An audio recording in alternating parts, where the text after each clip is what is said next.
Welcome friends, आपके अपने YouTube channel crack exams with Dipendra में आप सभी का हार्दिक स्वागत है। मैं एक रीट की सीरीज़ शुरू करने जा रहा हूं, जिसमें रीट के जितने भी क्वेश्चन आए हुए हैं, चाहे वो रीट लेवल फर्स्ट में आए हुए हैं, चाहे वो लेवल सेकंड में आए हुए हैं, उनको मैं डेली बेसिस पे सोल्व करवाता जाऊँगा। और आपको पहले जैसे आपको स्क्रीन पे क्वेश्चन दिखाई दे वैसे आपको उसको पॉज करना है और उस क्वेश्चन को सोल्व करना है। यदि आपको वो क्वेश्चन आ जाए तो बहुत अच्छी बात है। उसके बाद आपको चेक करना है कि आपने उसको कितने टाइम में किया है, और यदि आपको नहीं आए तो फिर आप देखना कि मैं बोर्ड पे उसको किस प्रकार से करवाता हूँ। और यदि आपको मेरा करवाया हुआ सॉल्यूशन पसंद आए तो उसके बाद आप चैनल को सब्सक्राइब करना और वीडियो को लाइक करना और साथ में शेयर करना। तो ये अभी मैं जो सॉल्यूशन करवाने जा रहा हूँ आपको, ये लेवल फर्स्ट का जो 2017 का एग्ज़ाम हुआ था उसका ये सॉल्यूशन रहेगा। आपके पास में सबसे पहला क्वेश्चन ये है, आपको दिखाई दे रहा होगा स्क्रीन पे। ये है कि 12 पेनों का क्रय मूल्य 16 पेनों के विक्रय मूल्य के बराबर है। तो आपको बोला गया है कि लाभ प्रतिशत का मान क्या है। बहुत ही आसान सा प्रश्न है, देखो इसको कैसे करते हैं। आपको दिया गया है यहाँ पे कि 12 पेनों का क्रय मूल्य और ये आपके पास में बराबर है 16 पेनों का विक्रय मूल्य। अनुपात के हिसाब से इसको करना है।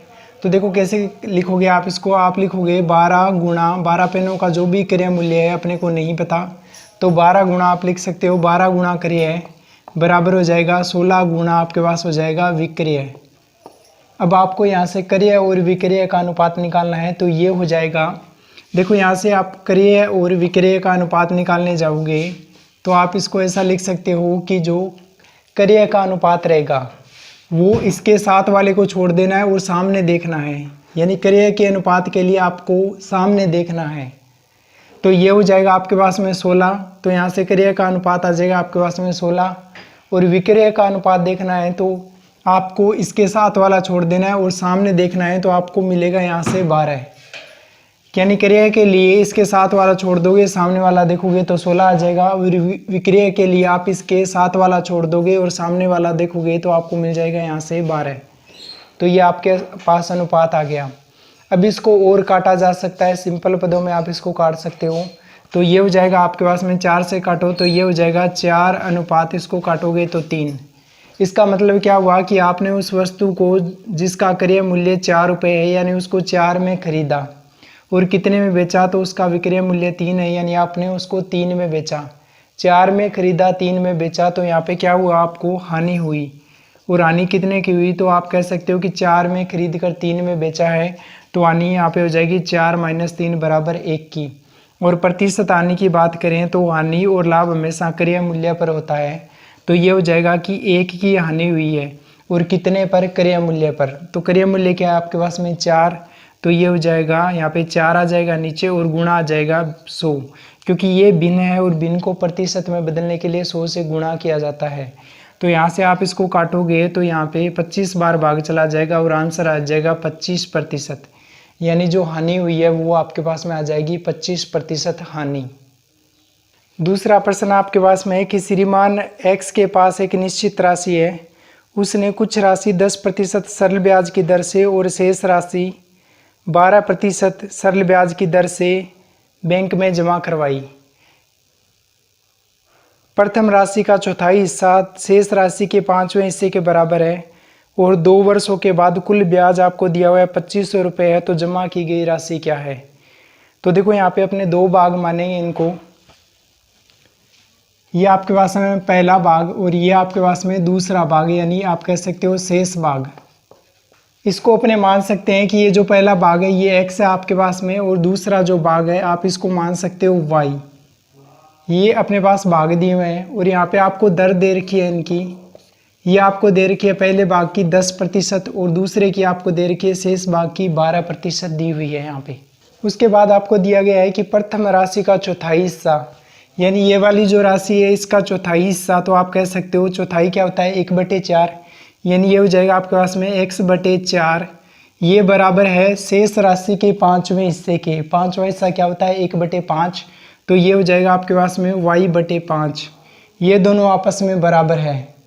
तो यहाँ से देखो, यहाँ पे आप इसको इतना ही करके इसका आंसर जल्दी से आप बता सकते हो, यदि आप इसको पूरा नहीं करना चाहो।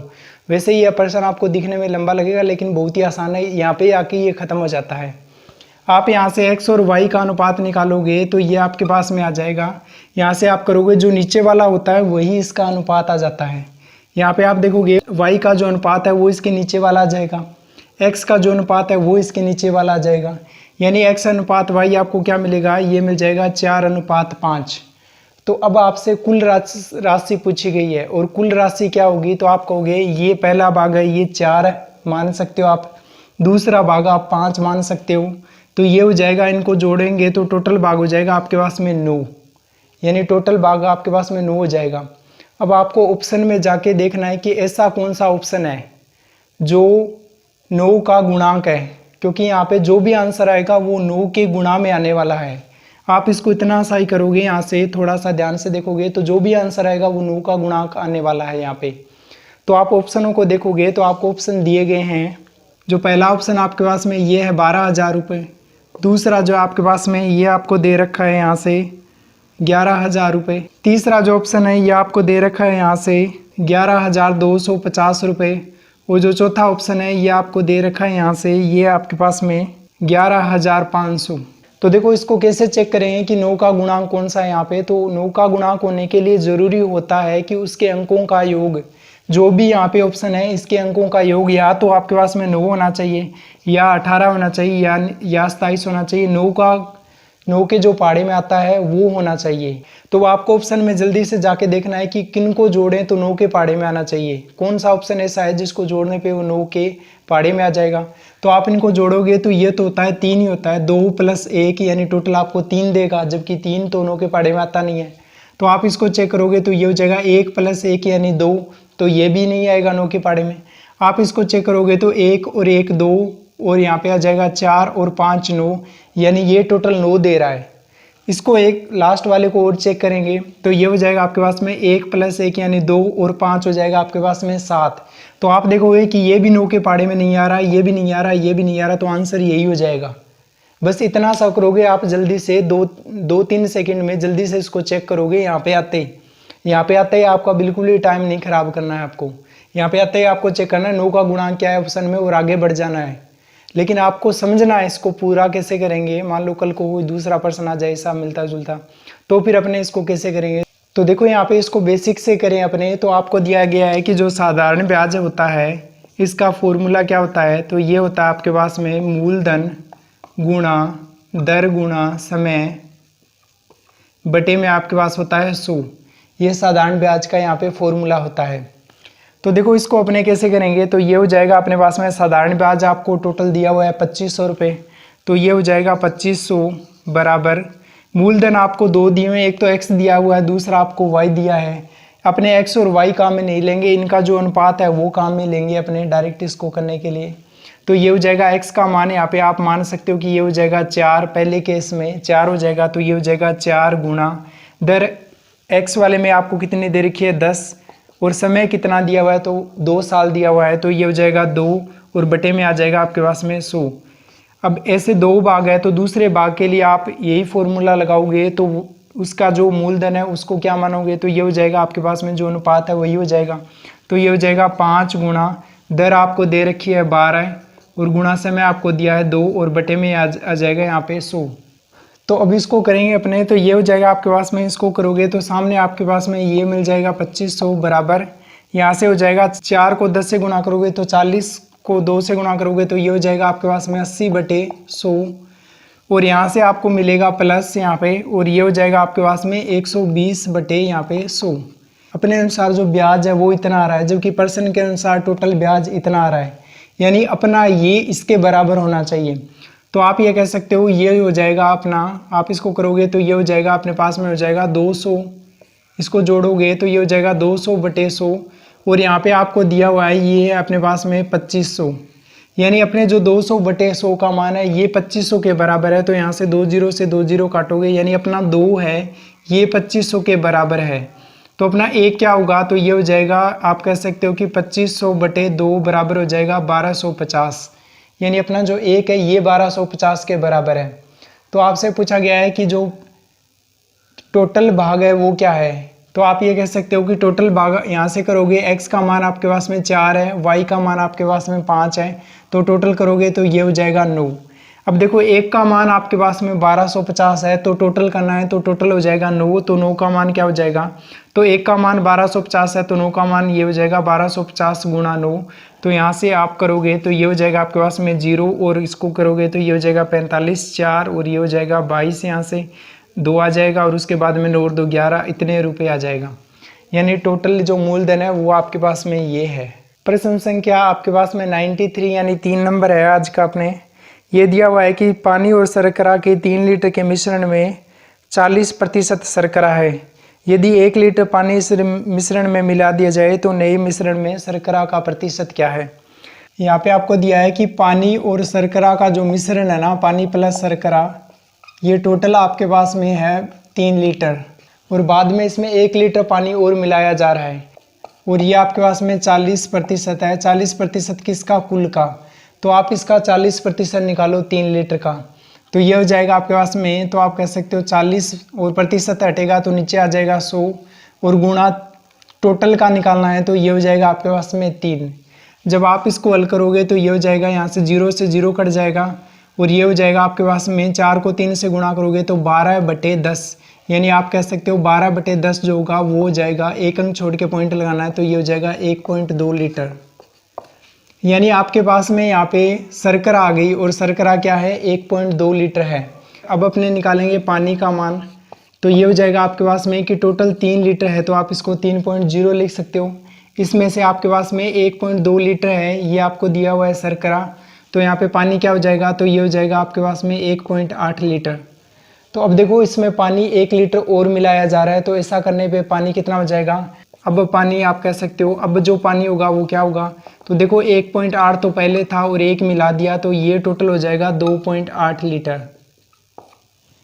अब हो जाएगा टोटल 2.8 लीटर, और टोटल कितना हो जाएगा, तो आप ये कह सकते हो कि टोटल जो होगा आपके पास में वो हो जाएगा कि 3 लीटर तो पहले था और 1 बढ़ गया, यानी ये हो जाएगा आपके पास में 4 लीटर मिश्रण हो जाएगा। तो यहाँ पे शर्करा का प्रतिशत निकालना है अपने को, तो शर्करा का प्रतिशत आ जाएगा आपके पास में कि शर्करा की जो मात्रा है वो ऊपर आएगी, तो ये हो जाएगा शर्करा, यानी शर्करा कितनी है अपने पास में 1.2 लीटर है, तो ये हो जाएगा 1.2, और यहाँ पे टोटल के रिस्पेक्ट में अपने को बताना है, यानी टोटल के संदर्भ में बताना है, तो यहाँ पे टोटल आएगा, तो ये हो जाएगा, नीचे टोटल आएगा तो ये हो जाएगा 4, और ये भिन्न के अंदर है, प्रतिशत में बदलना है, तो गुणा करें अपने 100 से।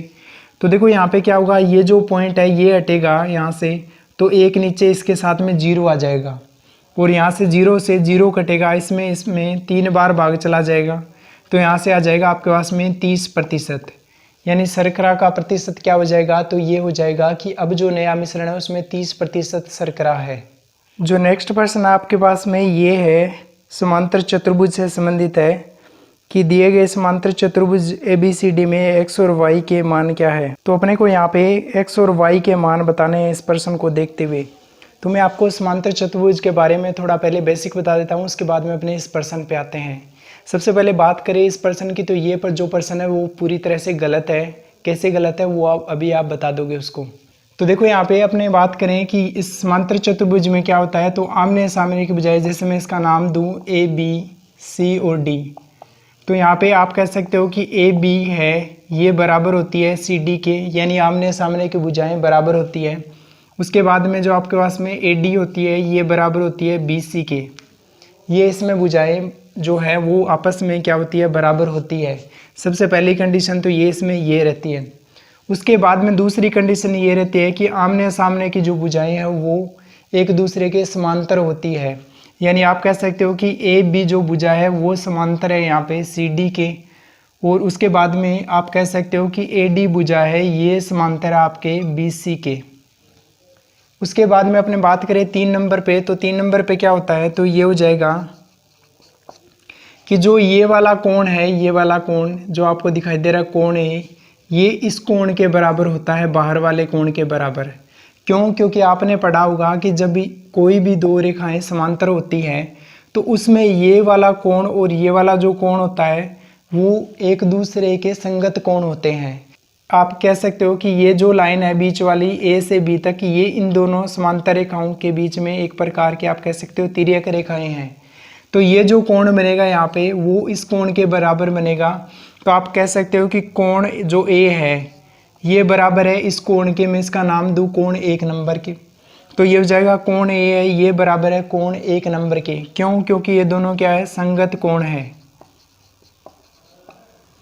उसके बाद में अपने बात करें कि ये जो कोण 1 है यही बराबर है यहाँ पे अपने बात करें इस कोण के, यानी ये जो कोण 1 नंबर है वो कोण 2 नंबर के बराबर है। क्यों?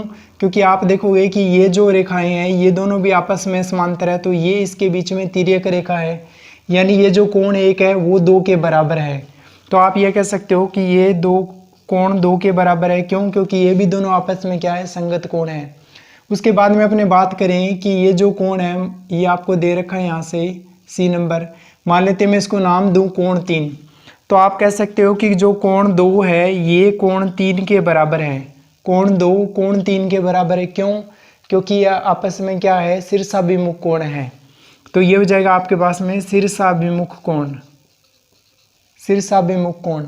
उसके बाद में अपने और इन पे बात करें तो देखो यहाँ पे आप यहाँ से पता कर सकते हो कि जो कोण ए है वो कोण 1 के बराबर है, और जो कोण 1 है वो कोण 2 के बराबर है, और जो कोण 2 है वो कोण 3 के बराबर है। तो यहाँ से आप कह सकते हो कि जो कोण ए है ये कोण 3 के बराबर है, यानी आप ऐसा कह सकते हो कि कोण ए है ये कोण सी के बराबर है, यानी कोण जो ये वाला है ये इस कोण के बराबर है। इसी प्रकार जो ये वाला कोण है बी ये इस कोण के बराबर है डी के। तो यहाँ पे मैं लिख सकता हूँ कि इसी प्रकार जो कोण बी है ये कोण डी के बराबर है, कोण बी जो अंदर वाला है ये कोण डी के बराबर है। तो देखो यहाँ से अपने बात करें कि कोण ए और कोण बी दोनों जो समांतर रेखाएं हैं इन दोनों के बीच के जो कोण है ए की तरफ वाले, यदि इनकी एक साथ बात करें तो इनको आंतरिक कोण बोला जाता है। इनको ये जो आंतरिक कोण होते हैं इनका योग अपने पास में 180 डिग्री होता है। यानी आप यहाँ से ये कहोगे 3 नंबर तक तो यहाँ पे प्रॉपर्टी ये आ गई, 4 नंबर पे मैं लिखूँ तो ये हो जाएगी, आप कहोगे कि कोण ए प्लस कोण बी जो अंदर वाला है, तो ये हो जाएगा कोण ए प्लस कोण बी बराबर आप कह सकते हो 180 डिग्री। इसी प्रकार आप ये भी कह सकते हो, क्योंकि ये देखो यहाँ पे ये दोनों भी आपके पास में क्या है, समांतर रेखाएं हैं। तो आप कह सकते हो कि ये वाला जो कोण है कोण बी और ये वाला जो कोण सी है ये भी आंतरिक कोण है, क्योंकि दोनों रेखाओं के अंदर बने हुए कोण है ये। तो आपस में ये भी कितना बनाएंगे, 180 डिग्री बनाएंगे। तो आप यहाँ से कह सकते हो कि कोण बी प्लस कोण आप कह सकते हो सी ये भी कितना हो जाएगा, 180 डिग्री हो जाएगा। और अपने यहाँ पे बात करें कोण डी और कोण सी, तो ये भी आंतरिक कोण है, ये भी 180 होंगे। और कोण ए प्लस कोण डी तो ये भी आंतरिक कोण है, तो ये भी क्या हो जाएंगे आपके पास में 180 डिग्री हो जाएंगे। तो ये हो जाएगा आपके पास में कोण सी प्लस कोण डी बराबर हो जाएगा 180 डिग्री। और आप कह सकते हो कि कोण डी प्लस कोण ए बराबर हो जाएगा आपके पास में 180 डिग्री। और देखो और भी बहुत सारी इसमें प्रॉपर्टी होती है आपके पास में, यहाँ पे विकर्णों को मिलाएं तो कई सारी इसमें प्रॉपर्टीज आती है जो आपको इतना ज़्यादा इसमें याद करना नहीं है रीड के पॉइंट ऑफ व्यू से अपने बात करें खास करके। लेकिन आप साथ में कल को क्या पता कोई और इस प्रकार का भी प्रश्न आ सकता है। तो अपने आप बात करें यहाँ पे इनको विकिरणों को मिला दें आपस में, इस प्रकार से इनके विकिरणों को मिला दें। और यहाँ पे देखो अपने बात करें कि एक विकर्ण है जो यहाँ पे लिख रहा हूँ मैं प्रॉपर्टी नंबर आप कह सकते हो 5 नंबर। तो जैसे मान लो एक विकर्ण अपने बात करें AC की, तो AC आपको दे रखा है मान लो D1, और जो विकर्ण BD है ये मान लेते हैं आपको दिया हुआ है D2, तो ये हो जाएगा BD बराबर आपको दे रखा है मान लो D2। तो यहाँ पे भुजाओं में और विकर्णों में क्या संबंध होता है, तो ये हो जाएगा आप कह सकते हो कि यहाँ पे आ जाएगा आपके पास में D1 का स्क्वायर प्लस D2 का स्क्वायर बराबर 2 गुणा जो भुजाएं दी है उनका वर्ग करके योग करेंगे। तो ये हो जाएगा आपके पास में AB का स्क्वायर प्लस BC का स्क्वायर। यानी आप कह सकते हो कि दोनों विकर्णों के वर्ग का अपने योग करें, दोनों विकर्णों के वर्ग का योग करें तो वो हो जाएगा भुजाओं के वर्गों के योग के 2 गुने के। तो ये भी आपको प्रॉपर्टी यहाँ पे ध्यान रखनी है, कल को क्या पता इस पे भी प्रश्न आ सकते हैं। देखो यहाँ पे इस पर्सन की बात करें तो आपको दिया गया है कि ये एक समांतर चतुर्भुज है। मैं इसका नाम दे देता हूँ, यहाँ पे नाम नहीं लिखा हुआ है, मैं इसका नाम दे देता हूँ ABCD। इसका नाम ABCD मान लेते हैं अपने। तो ये समांतर चतुर्भुज है, यानी आमने सामने की भुजाएं इसमें समांतर है और बराबर है। तो अपने बात करें यहाँ पे कोण B और कोण C ये टोटल आंतरिक कोण होंगे। तो यहाँ पे ये दोनों आंतरिक कोण होंगे, तो आप कह सकते हो कि कोण B प्लस कोण C बराबर आंतरिक कोण है, तो ये 180 डिग्री होना चाहिए। लेकिन अपने इनको जोड़ के देखें तो ये आपको दिया है 150 और ये दिया है 75 डिग्री, यानी ये तो आपके पास में टोटल 225 डिग्री हो रहे हैं, जबकि होना कितना चाहिए 180 डिग्री। तो यहाँ पे आप कह सकते हो कि ये पर्सन गलत है, लेकिन इसका आंसर फिर भी आ जाएगा। कैसे आएगा देखो, तो यहाँ पे मैंने अभी आपको बताई थी कि दूसरे वाली प्रॉपर्टी कि आमने सामने के कोण इसमें बराबर होते हैं। तो आप कह सकते हो यहाँ पे कि जो कोण A है ये किसके बराबर होगा, कोण C के बराबर होगा, और जो कोण B है ये कोण D के बराबर होगा, क्योंकि समांतर चतुर्भुज में आमने सामने कोण बराबर होते हैं, अभी मैंने आपको बताया था। तो यहाँ से आप कह सकते हो कि आपके पास में आएगा, इन दोनों को अपने बराबर करें तो ये हो जाएगा 2x प्लस 5y बराबर हो जाएगा आपके पास में 150 डिग्री। उसके बाद में अपने इन दोनों के बात करें तो ये हो जाएगा आपके पास में 4x प्लस वाई बराबर आप कह सकते हो 75 डिग्री हो जाएगा आपके पास में। अब देखो यहाँ से कैसे भी करके ये जो यहाँ पे दो समीकरण बन रही है इनको अपने सोल्व करना है। तो अपने क्या कर सकते हैं यहाँ से, देखो एक तो आपके पास तरीका ये है कि आप इसको 2 से गुणा कर लो, तो यहाँ पे भी आपके पास में 4x आ जाएगा, और इसको किसी से भी गुणा नहीं करोगे तो ये 4x ही रह जाएगा। ये हो जाएगा आपके पास में 2 से गुणा करने पर 4x, और यहाँ पे हो जाएगा 10y, और यहाँ पे हो जाएगा 300, जबकि यहाँ पे आपके पास रहेगा 4x प्लस वाई बराबर हो जाएगा 75। तो आप इस 4x में से इसको माइनस करोगे तो ये 0 हो जाएगा, आपके पास में यही बचेगा। तो एक तो ये तरीका आपके पास में। दूसरा आपके पास में तरीका है कि आप ऑप्शन से उठा के इसको कर सकते हो, यानी आप ऑप्शन को उठाओ और यहाँ से ऑप्शन जो भी है आपके पास में वैल्यू पुट करो। तो मैं आपको ऑप्शन वाला तरीका बता देता हूँ सबसे पहले जल्दी से करने का उसको। यदि आप इसमें नहीं फंसना चाहते हो तो आप ऑप्शन उठाओ और फटाफट इसको करो, ज़्यादा टाइम मत खराब करना है यहाँ पे। तो देखो अपने सबसे पहले बात करें, आपको ऑप्शन 1 नंबर दिया है। पहला जो ऑप्शन है ये आपको दे रखा है x बराबर आपके पास में 25 है और y बराबर आपको दिया है 12.5 डिग्री।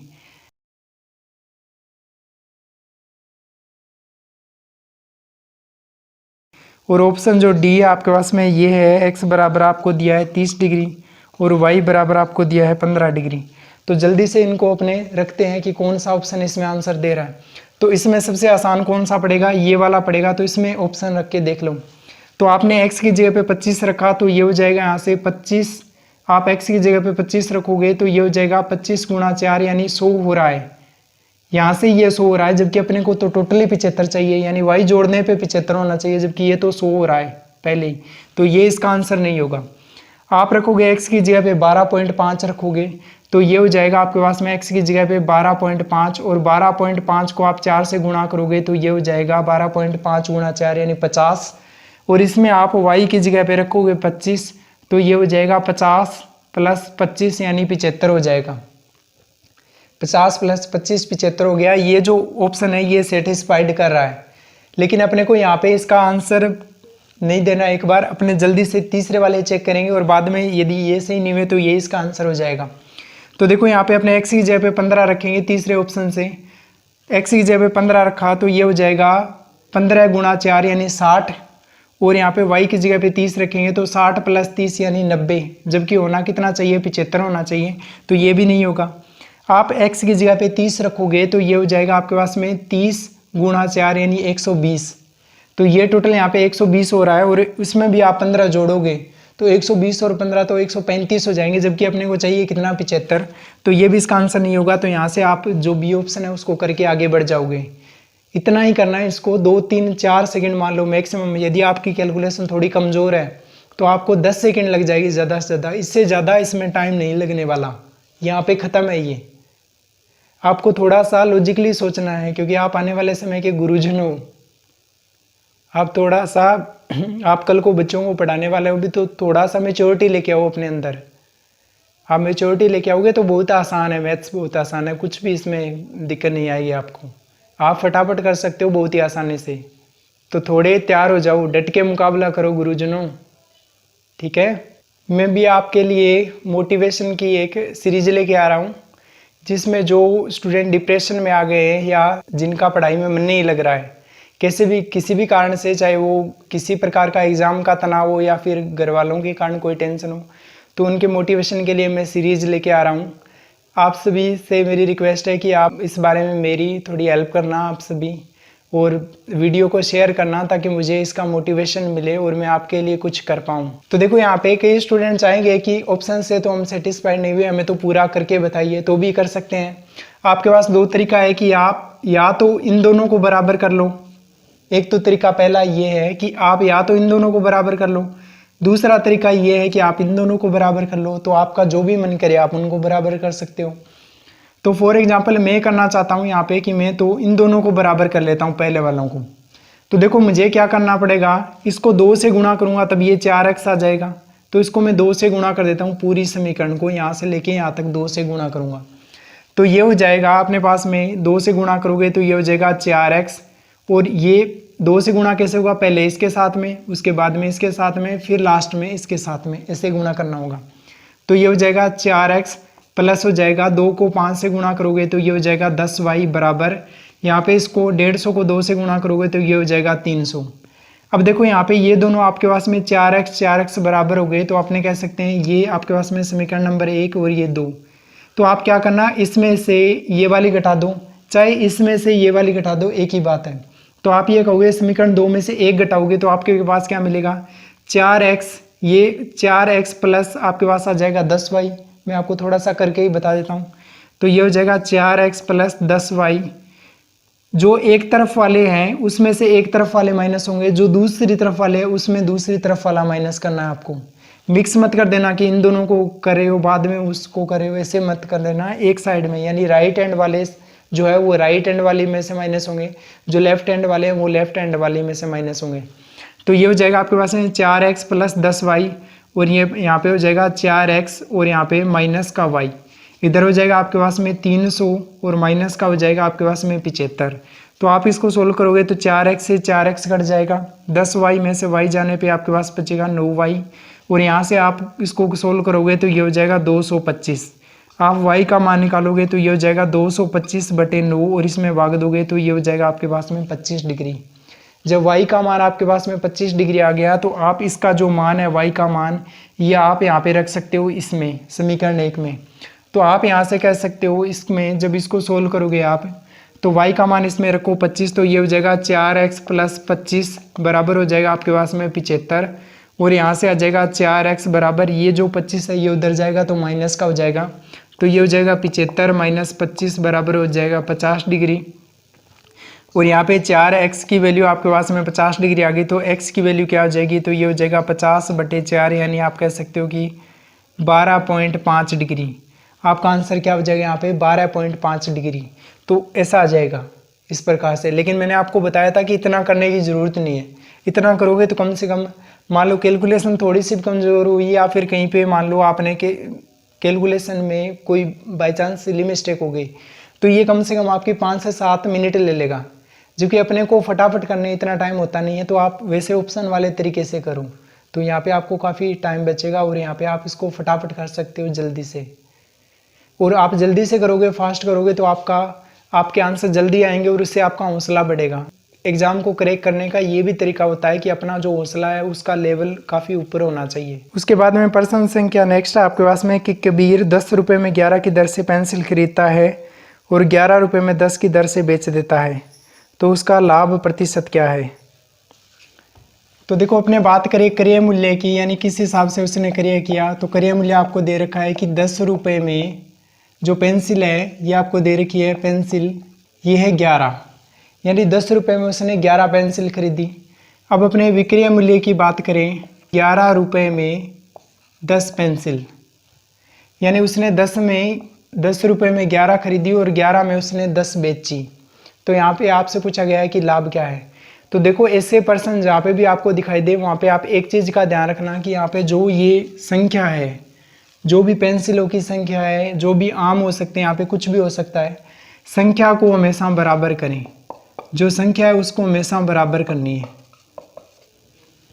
तो संख्या को हमेशा आपको बराबर करनी है, तो यहाँ पे क्या आ जाएगा, देखो इनको आपस में गुणा कर देना क्रॉस, तब ये दोनों आपस में बराबर हो जाएंगे। जैसे ये 10 है तो इसको पूरी को 10 से गुणा कर देना, और यहाँ पे 11 है तो इस नीचे वाली पूरी को 11 से गुणा कर देना।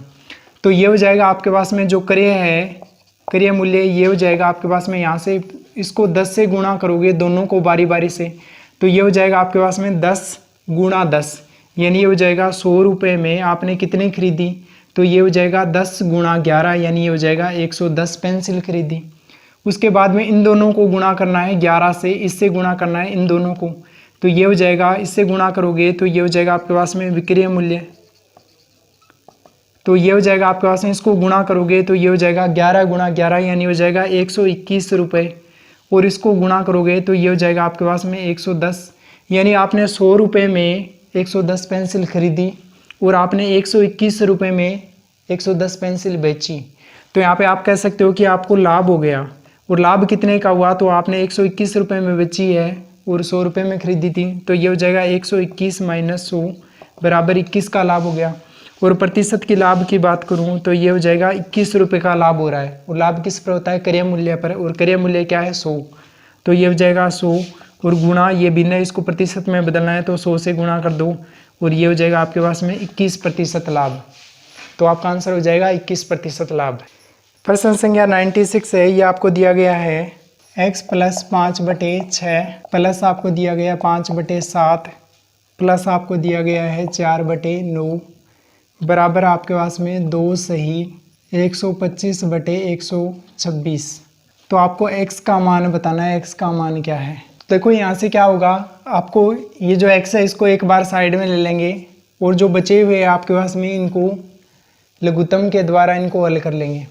तो लघुत्तम क्या आएगा इन सभी का, तो लघुत्तम लेने का आपके पास में तरीका ये है कि आप इनको सभी को लिख लो इस प्रकार से, और बाद में इनका जो लघुत्तम का तरीका होता है उससे अपने इसको कर लेंगे। तो सबसे पहले आप 2 का भाग दोगे तो इसमें 3 बार चला जाएगा, इसमें जाएगा नहीं, तो 7 ऐसा कैसा, यहाँ पे 9। उसके बाद आप 3 का भाग दोगे, क्योंकि 2 का तो भाग किसी में जा नहीं रहा, तो आप 3 का भाग दोगे तो इसमें 1 बार चला जाएगा, इसमें जाएगा नहीं, तो 7 ऐसा का ऐसा, और इसमें 3 बार चला जाएगा।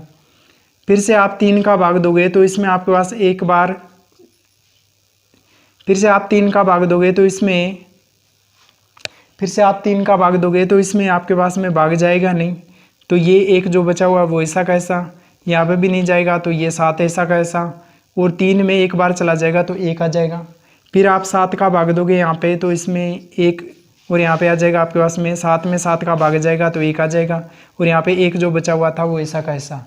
अब आपको इन सभी को गुणा करना है, और यहाँ से गुणा करने के बाद जो संख्या आएगी वो ही लघुत्तम हो जाएगा।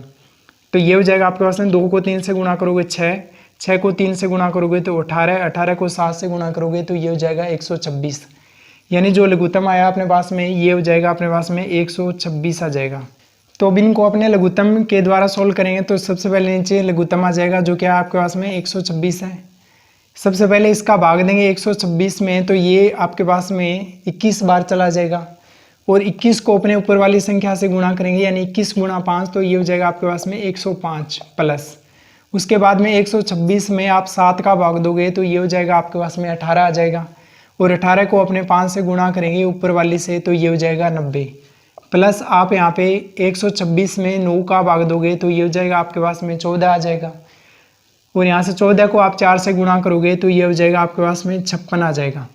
और सामने क्या आएगा, तो सामने देखो इनका पहले आपस में गुणा करेंगे और बाद में ये जोड़ोगे इसमें, तो ये हो जाएगा आपके पास में, आप कह सकते हो कि इन दोनों का गुणा होगा तो ये हो जाएगा 2 गुणा 126, और प्लस ये जोड़ना है तो ये हो जाएगा 125, और बटा में आ जाएगा आपके पास में जो नीचे वाला है तो ये हो जाएगा 126। इनको अपने गुणा करेंगे तो ये हो जाएगा 126 को 2 से गुणा करोगे तो ये हो जाएगा 252, और इसमें आप 125 जोड़ोगे तो ये हो जाएगा 252 प्लस 125, यानी आपके पास हो जाएगा 377, और नीचे जो ये है ये ऐसा का ऐसा आ जाएगा।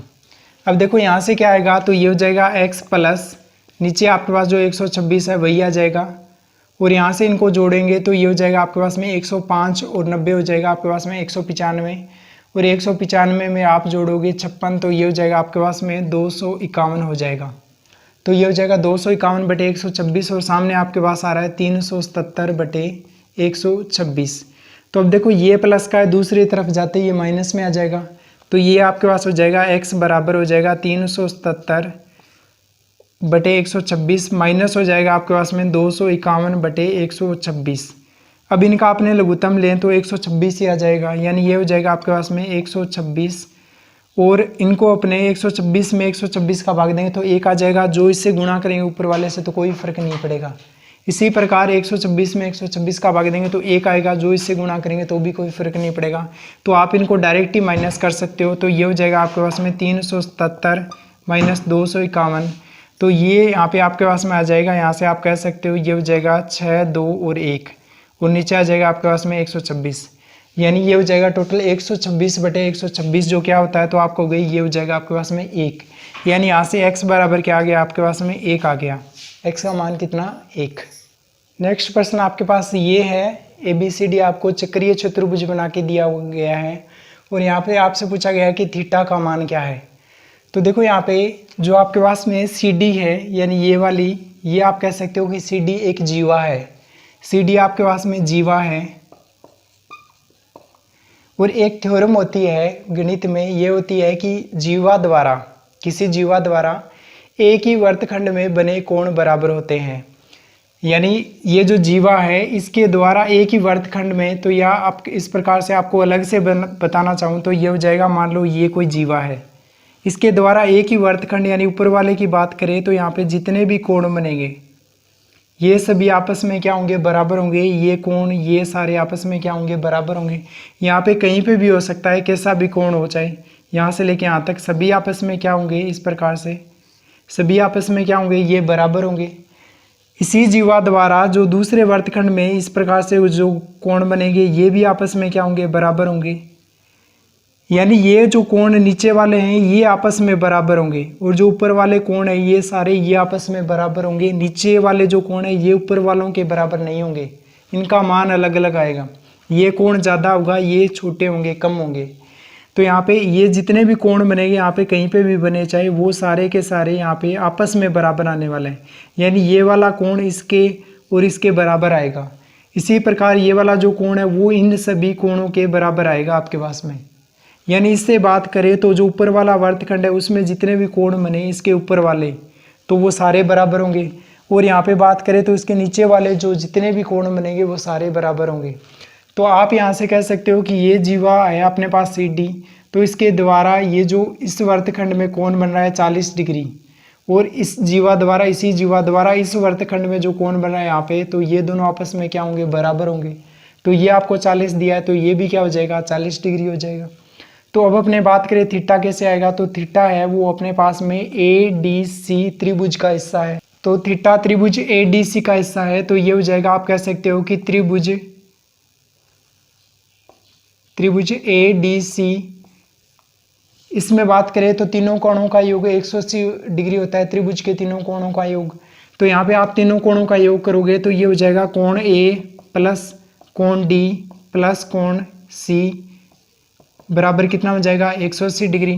तो कोण A जो है ये आपने यहाँ से निकाल लिया, कोण A 40 आ गया। कोण D आपको ये पूरा दिया गया है 85 डिग्री, और कोण C आपको दिया गया है थीटा, तो बराबर हो जाएगा 180 डिग्री। और जब आप इसको सोल्व करोगे तो थीटा बराबर क्या आ जाएगा, तो यहाँ से ये हो जाएगा, टोटल इनको जोड़ोगे तो 225 ये हो जाएगा। तो ये हो जाएगा 180 डिग्री माइनस आपके पास आ जाएगा 225। तो ये यहाँ से आपके पास हो जाएगा 180 में से 225 माइनस करोगे तो ये हो जाएगा आपके पास में 55 डिग्री। यानी थीटा का मान क्या आ जाएगा आपके पास में, 55 डिग्री आ जाएगा। इस प्रकार इसको अपने सोल्व कर लेंगे। डियर फ्रेंड्स, यहाँ पे मैं आपको शिक्षण वीडियो वाले सवाल नहीं करवा रहा यहाँ पे। तो आपको जो नेक्स्ट प्रश्न दिया है गया है यहाँ पे आपको दे रखा है कि ये कोई संख्या है अपने पास में 7, 6 और 9 के स्थानीय मानों का योग क्या होगा। तो यहाँ पे आपको इसके स्थानीय मानों का योग बताना है। तो देखो यहाँ पे दो तरीके के मान होते हैं, एक तो मान होता है स्थानीय मान और दूसरा मान होता है जातीय मान। जो स्थानीय मान होता है उसको प्लेस वैल्यू बोला जाता है, यानी जिस स्थान पे आता है वही उसका स्थानीय मान होता है। और एक होता है फेस वैल्यू, जो आपके पास होता है जातीय मान। फेस वैल्यू होता है जो, जैसे किसी सिक्के पर बात करें तो किसी सिक्के पर जैसे आपने उसको देखा तो उस पर 10 रुपये लिखा होता है, तो वही उसका आप कह सकते हो कि 10 रुपये है, वो उसका जातीय मान होता है, यानी वो 10 रुपये का नोट है। आपने किसी नोट को देखा उस पर 100 रुपये लिखा होता है, तो वो उसका जातीय मान है 100 रुपये। तो देखो यहाँ से अपने बात करें स्थानीय मान क्या हो जाएगा, तो देखो यहाँ पे कोई आपको इसके अलावा एक संख्या और बताना चाहूँ। जैसे आपके पास में मान लो यहाँ पे 6503 है, यहाँ पे अपने बात करें यहाँ पे 5 की, तो 5 के 2 प्रकार के मान आ जाएंगे। एक तो आप कह सकते हो स्थानीय मान और एक पर आप कह सकते हो जातीय मान। तो देखो स्थानीय मान क्या होगा, जिस स्थान पे है ये, तो ये हो जाएगा 2 अंक छोड़ के हैं, तो ये हो जाएगा 5, और 2 अंक छोड़ के हैं तो ये हो जाएगा आपके पास में 2 जीरो आ जाएगी इस जगह पे, यानी ये हो जाएगा कि ये सैकड़े के स्थान पर है, यानी 500। ये इसका क्या हो जाएगा, स्थानीय मान हो जाएगा। और जातीय मान की बात करें तो ये कभी बदलता नहीं है। जैसे यहाँ पे ये 5 है तो ये 5 ही रहेगा, यहाँ पे ये 6 है तो ये 6 ही रहेगा, यहाँ पे ये 3 है तो 3 ही रहेगा। ये इसका जातीय मान होता है जो कभी भी नहीं बदलता। तो ये आ जाएगा आपके पास में 3, यहाँ पे आप कह सकते हो ये आ जाएगा आपके पास में 5 आ जाएगा। अपने यहाँ पे बात करें, अपने को इन सभी के स्थानीय मान निकालने और उनका योग करना है। तो देखो यहाँ पे आपको दिया गया है, सबसे पहले 7 का स्थानीय मान निकालेंगे, तो ये हो जाएगा 7 लिखेंगे सबसे पहले, और देखो 7 यहाँ पे आ रहा है। अब पीछे जो अंक बच गए उतनी अपने को जीरो लगानी है, तो आप कह सकते हो 1 2 3 4 5 6, तो ये हो जाएगी आपके पास में, यहाँ से आप 6 जीरो लगा दोगे पीछे। उसके बाद अपने बात करें 6 की, तो 6 यहाँ पे आ रहा है, तो ये हो जाएगा 6 आप लिख सकते हो। और 6 के बाद में कितने अंक है, तो यहाँ पे आपके पास में 4 अंक है, तो आप 4 जीरो लगाओगे, उसके बाद 6 लिखोगे, तो ये हो जाएगा। यहाँ से जोड़ करना है तो सबसे लास्ट में आप 4 जीरो लगाओगे सबसे पहले, और उसके बाद में 6 लिखोगे। अपने बात करें 9 की, तो 9 सबसे लास्ट में आ रहा है, जिसके बाद में कोई अंक नहीं है, यानी ये इकाई का अंक है, तो आप यहाँ पे लिख सकते हो 9, और बाद में इनको टोटल करोगे तो ये आ जाएगा आपके पास में 9, यहाँ से आ जाएगा 0, फिर 0, और आपके पास आ जाएगा 0 6 0 और 7। उसके बाद में आपको यहाँ पे संख्याएं दी हुई है और आपको बताना है कि इनमें सबसे बीच में कौन सी संख्या या कौन सी भिन्न आएगी। तो ऐसे प्रश्न कैसे करेंगे, तो अपने यहाँ पे कोई भिन्न में दिया हुआ है आपको, कोई प्रतिशत में दिया गया है, तो उनको एक जैसे बना लेते हैं। सबसे पहले अपने 1/3 को लिखेंगे, तो 1 में 3 का भाग दोगे तो ये हो जाएगा आपके पास में 0.333। उसके बाद में आप लिखोगे यहाँ पे 31% को लिखोगे, तो ये हो जाएगा 31, और प्रतिशत हटेगा तो नीचे आ जाएगा 100, यानी आप कह सकते हो कि ये हो जाएगा 31/100। तो यहाँ पे आपको 100 है नीचे, तो 2 अंक छोड़ के पॉइंट लगाने हैं, तो ये 2 अंक छोड़ के पॉइंट लगाओगे तो ये हो जाएगा आपके पास में 0.31।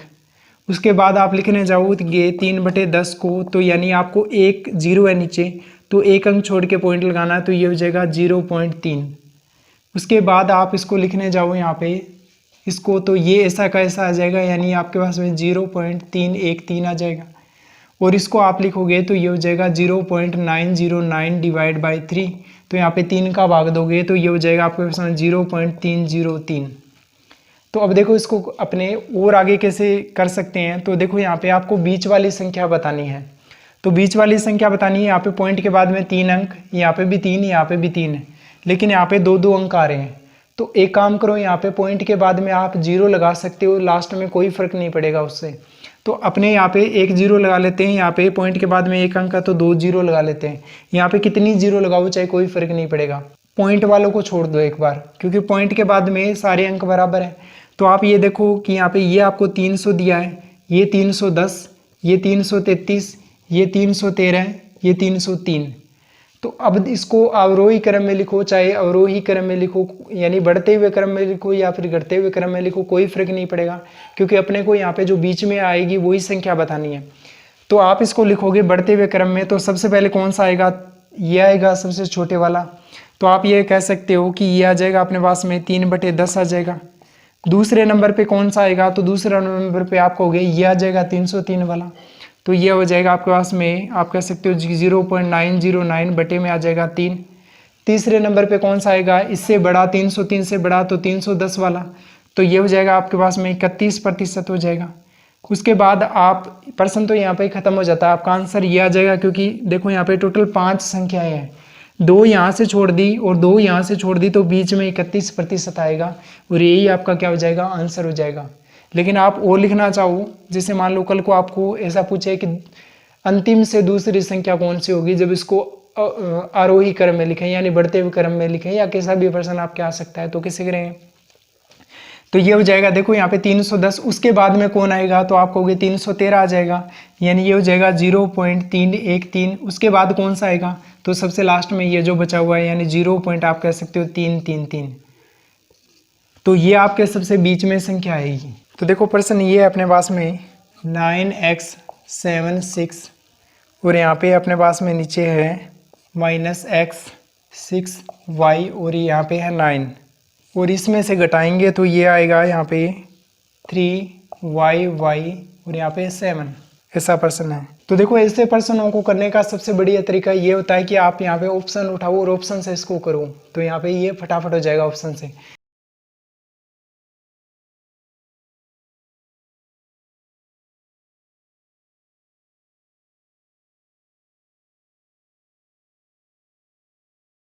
तो देखो यहाँ पे अपने ऑप्शन से इसमें वैल्यू पुट करते जाएंगे x और y की, और देखते जाएंगे कि ये जो ऑप्शन है ये इसको संतुष्ट कर रहा है या नहीं कर रहा। यदि संतुष्ट कर गया तो वो अपना आंसर हो जाएगा, और नहीं किया तो अपने आगे वाले ऑप्शन पे चले जाएंगे। और इसको जल्दी से करना है, फटाफट करना है, टाइम बचाते हुए करना है। तो देखो यहाँ पे सबसे पहले आप x की जगह पे 9 रखोगे, यहाँ पे ये घटाव का निशान है। x की जगह पे आप सबसे पहले ऊपर लिखा 9, यहाँ पे 9, और यहाँ पे आपके पास आ जाएगा, इधर से 9 आ जाएगा।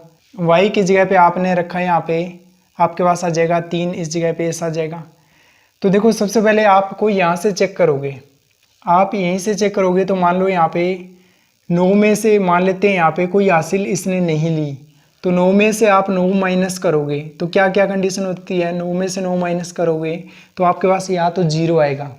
मान लो एक हासिल यहाँ से ले ली, इसने कोई हासिल ले ली होगी, मान लो अपने को नहीं पता, अभी तक अपने किया नहीं इसको, तो यहाँ पे ये आपके पास में एक हासिल ले ली, तो ये बचेगा आपके पास में 8 बचेगा, और 8 बचेगा तो ये इसका आंसर कभी भी नहीं आएगा कि 8 में से 9 माइनस हो रहा है।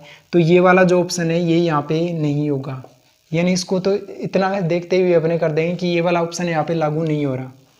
दूसरे में अपने जाएंगे, आपको x बराबर 3 दिया है, यानी यहाँ पे रखेंगे अपने 3 रखेंगे। तो देखो यहाँ पे अपने बात करें कि 9 यहाँ पे रखा आपने, 9 में से आपने 3 माइनस किया तो आपको मिलेगा यहाँ पे 9 में से 3 माइनस करते ही आपको मिलेगा यहाँ पे 6 मिलना चाहिए था, लेकिन यहाँ पे आपको 3 मिल रहा है। मान लो एक इसने यहाँ से एक हासिल ले ली, तो यहाँ पे ये मिलेगा आपको 8 मिलेगा, और जब भी यहाँ पे ये आपको 8 मिलेगा तो 8 में से आप 3 माइनस करोगे तो ये यहाँ पे तो ये 5 होना चाहिए था, जबकि यहाँ पे क्या हो रहा है 3 हो रहा है, तो ये भी यहाँ पे नहीं होगा, यानी दूसरा ऑप्शन भी यहाँ से गायब हो जाएगा।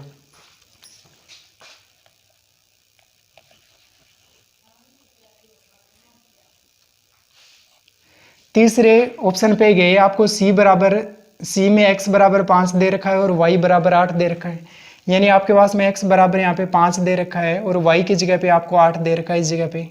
तो देखो इसको चेक करें तो 9 दिया गया है, तो 9 में से 5 माइनस करेंगे तो आपके पास 4 आना चाहिए था, लेकिन मान लो एक हासिल इधर चली गई तो यहाँ पे 8 बचेगा, और 8 में से 5 जाने पे 3 बचेगा जो यहाँ पे आ रहा है।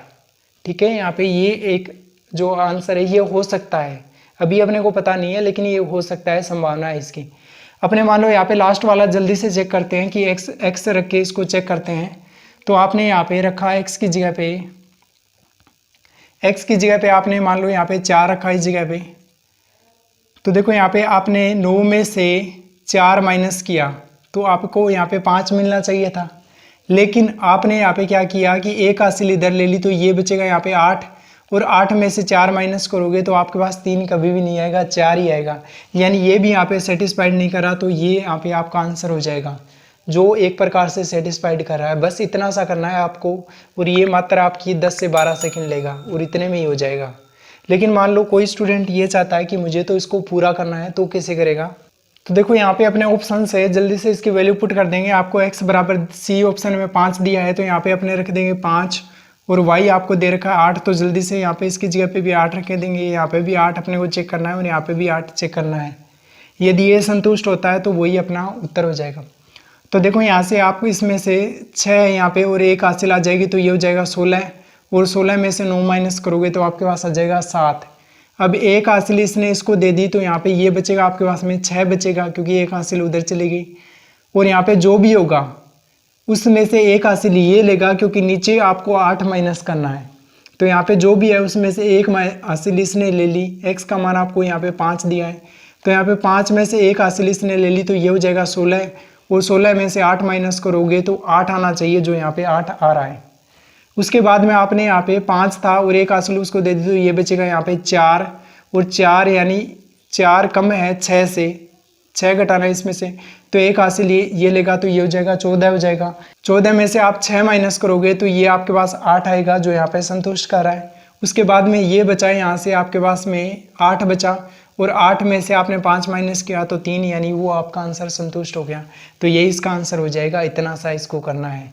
बाकी आप इसमें टाइम ख़राब करना चाहते हो तो आपकी मर्जी है, चाहे आप इसमें 2 घंटे लगा दो, लेकिन जिस बच्चे को जो एकदम से सीरियस है उसको कैसे सिलेक्शन लेना है, तो उसके लिए आपको ऐसा करना है जो मैंने आपको बताया है। देखो, किसी भी काम को करने के 2 तरीके होते हैं, यानी किसी भी एग्ज़ाम को क्रैक करने के 2 तरीके होते हैं। एक तो होता है कि आप लंबे लंबे तरीके पे जाओ, उल्टा पुल्टा उसको पढ़ो, तो ऐसे करने पे क्या होगा, वो आपको टफ लगती जाएगी चीज़ें, और आप उलझ के रह जाओगे उसमें, और आपका वो सिर दर्द बन जाएगी, हेडेक बन जाएगी, हेडेक, और उसमें क्या होगा, आपको नए पढ़ने का मन करेगा और आपको दिक्कत आएगी।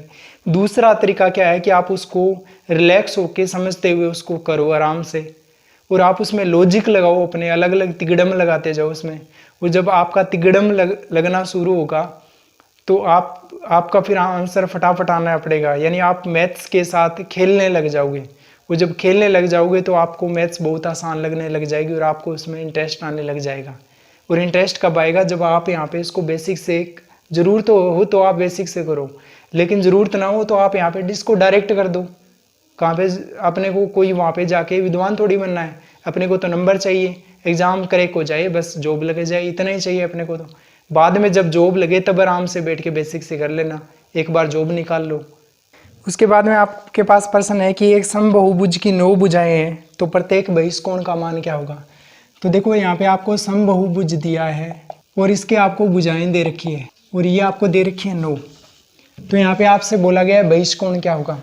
तो देखो, मैं यहाँ पे आपको बात बताऊँ समबाहुभुज के बारे में। तो समबाहुभुज क्या होता है कि ऐसी आकृति जिसमें सारी भुजाएं बराबर हो, चाहे वो आप कहोगे कि जो आपके पास में समबाहु त्रिभुज होता है उसमें तीनों भुजाएं बराबर होती है, तो वो भी आपके पास में एक समबाहु है, यानी आपके पास में एक कह सकते हो आप समबाहुभुज है।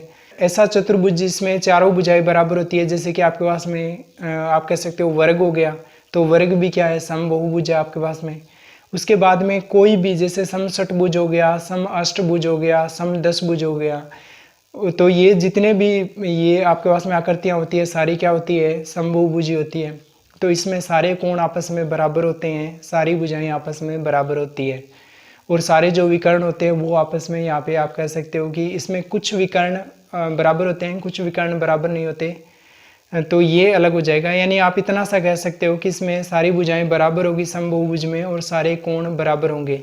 यानी कोणों की बात करें, जो आंतरिक कोण होंगे वो बराबर होंगे सारे, और जो बाहरी कोण होंगे वो आपस में बराबर होंगे।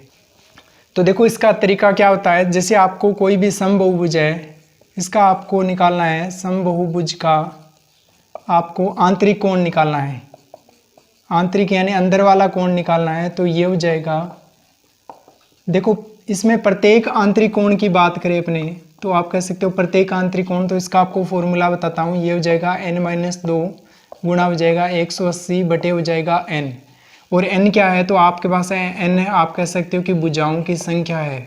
उसके बाद में अपने बात करें कि प्रत्येक बाहरी कोण क्या आएगा, या फिर आप कहो बहिष्कोण, बाहरी कोण, या फिर आप कह सकते हो बहिष्कोण, तो ये क्या होगा, तो ये हो जाएगा आपके पास में, आप कह सकते हो कि ये हो जाएगा 360 बटे n, यानी 360 बटे भुजाओं की संख्या। तो देखो, यहाँ पे ये बस इतना सही है कि समबाहुभुज की भुजाएं आपको दे रखी है 9, यानी ये जो आपको दिखाई दे रहा है ये n का मान है, तो n बराबर आपको 9 दे रखा है, और आपको प्रत्येक बहिष्कोण या बाहरी कोण पूछा गया है, तो आप ये कहोगे कि ये हो जाएगा आपके पास में 360 बटे n होता है, तो 360 बटे 9 बराबर हो जाएगा 40 डिग्री।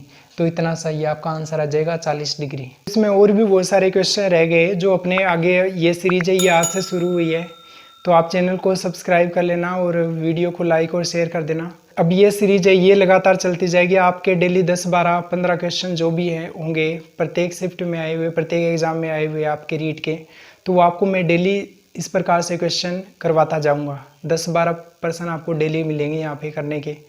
और उसके बाद में जैसे ये जो 2011 से 2017 तक के रीट के सारे पेपर फिनिश हो जाएंगे पूरे लेवल फर्स्ट और लेवल सेकंड के, तब मैं आपको नए प्रश्न किस प्रकार से बन सकते हैं एग्ज़ाम में, किस प्रकार से नए प्रश्न आपसे पूछे जा सकते हैं, तो वो भी मैं आपको जो एक्सपेक्टेड क्वेश्चंस है उसकी एक सीरीज बना के आपको वो भी करवा दूंगा।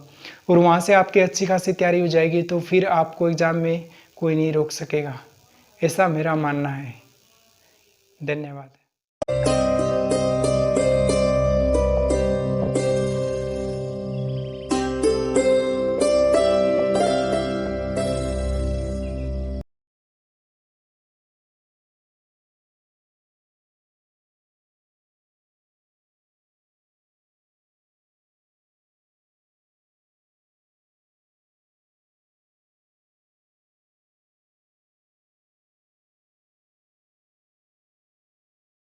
एक शिफ्ट में आए हुए, प्रत्येक एग्ज़ाम में आए हुए आपके रीट के, तो वो आपको मैं डेली इस प्रकार से क्वेश्चन करवाता जाऊंगा। 10-12 प्रश्न आपको डेली मिलेंगे यहाँ पे करने के। और उसके बाद में जैसे ये जो 2011 से 2017 तक के रीट के सारे पेपर फिनिश हो जाएंगे पूरे लेवल फर्स्ट और लेवल सेकंड के, तब मैं आपको नए प्रश्न किस प्रकार से बन सकते हैं एग्ज़ाम में, किस प्रकार से नए प्रश्न आपसे पूछे जा सकते हैं, तो वो भी मैं आपको जो एक्सपेक्टेड क्वेश्चंस है उसकी एक सीरीज बना के आपको वो भी करवा दूंगा।